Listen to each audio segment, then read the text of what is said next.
Savoir former des propositions relatives.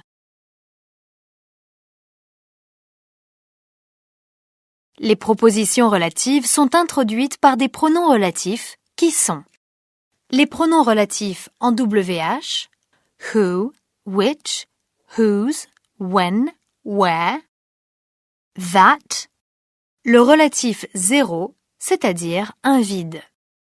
Le choix entre ces relatifs est déterminé par le type d'antécédent, c'est-à-dire le nom que le pronom relatif remplace, la fonction du pronom relatif, est-il sujet du verbe, complément du verbe ou complément d'un nom?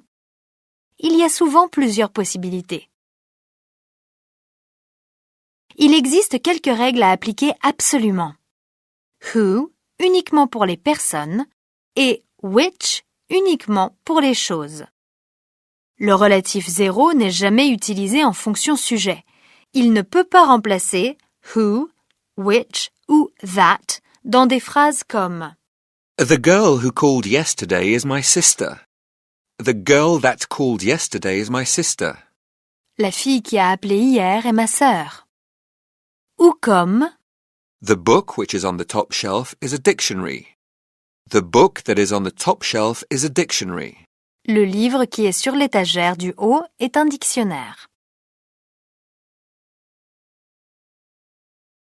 Dans la pratique, les relatifs sont utilisés ainsi. The girl who called yesterday. The girl that called yesterday. The girl who I met. The girl that I met. The girl I met.